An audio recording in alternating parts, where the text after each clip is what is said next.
Critical Mass, November 24th, 2015. So I'm reading the Ronda Rousey book now, which was at the library, and I said, hey, I'm going to take this. And I didn't know how I felt when I first started it, but now I'm kind of into it, so I'm reading it. And she does bring up some interesting points. I'm only in when she went to two Olympics. I think that's she went to two Olympics and she medaled in the second one. But the first one she finished ninth, and that was like the best finish of anybody, an American, in all that time. And she's hard on herself. Her training is out of control.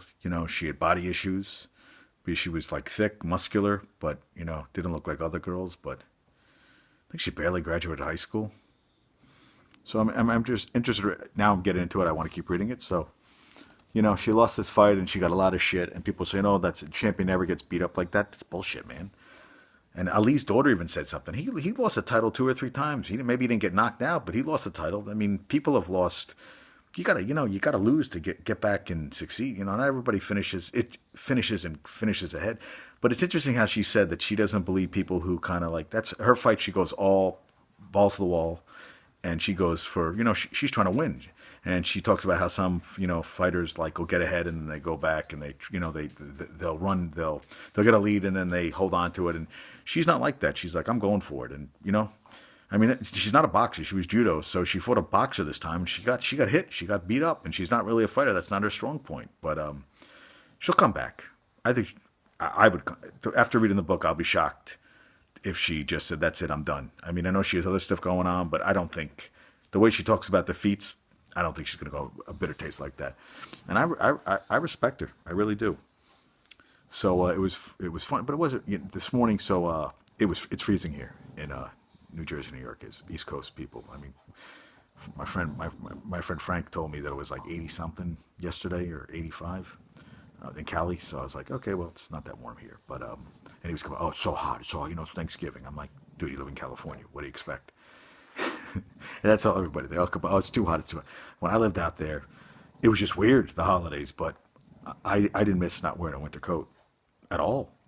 But it was weird not having seasons. It's just a weird thing, but I think it's nice to go and experience cold, but then go back to warm, because I'll always take warm over cold. I'd rather sweat than freeze. So especially running today, where I got some Under Armour stuff, and the tights felt good, the hat was good, but my shirt, I was still cold, and I had one of those cold, colds, whatever. There's heat, breeze, cold, whatever. I don't know, whatever.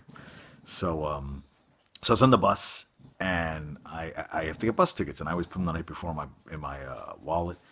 And I must have put one in my pocket. I handed one, and I thought I lost it. So I almost got off the bus to go look for it. And the whole way, I'm thinking, crap, I got to buy another bus ticket. I'm thinking, what's the big deal? I mean, I would have to buy a bus ticket anyway. I have to every time. And then I'm sitting there going back and forth and like getting pissed off and everything, but not really pissed off, but just angry with myself. And then I went in my pocket to get my phone, and it was in my pocket the whole time. So I was like, what the hell? And it's funny because, I'm doing this paleo, so I cut out a lot of things. So I bake now. Yes, I'm baking. And I'm proud of the fact I'm baking. So we baked we make this banana walnut bread. And the almond flour is not this, a cup of that is not the same as a cup of regular flour. So 8 ounces is a cup, whatever. And we ended up using 15 cups of flour. We didn't measure. She said, oh, well, use the bags. And I was thinking, something doesn't seem right. Well, I started cooking. It came out like shit. And we had to throw out 8 eggs and bananas and all that. So we remade it, came out well, and I made 2 different types of cookies. The chocolate, it's funny, it never really tastes like chocolate because it's like a dark chocolate, so it's okay. But we made our cookies. My father loves these cookies. He has tea. My father's a tea drinker. And we made some cookies for, and one other thing.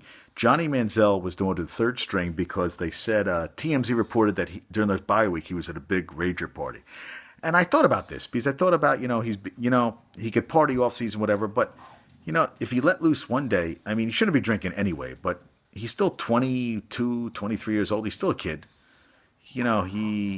so it's okay if he let loose, but obviously he'd been playing well, and maybe he just wanted a day off to blow some steam.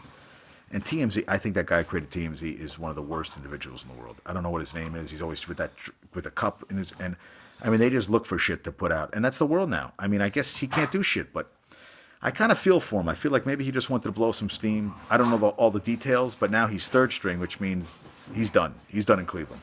But I'll tell you the truth, man. If the Jets want to pick him up, I'd be very happy with Manziel. I would be. I would be. So I guess we'll see what happens. But kind of sucks, man.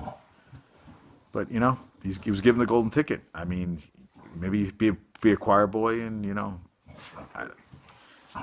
it's upsetting. All right. Peace out.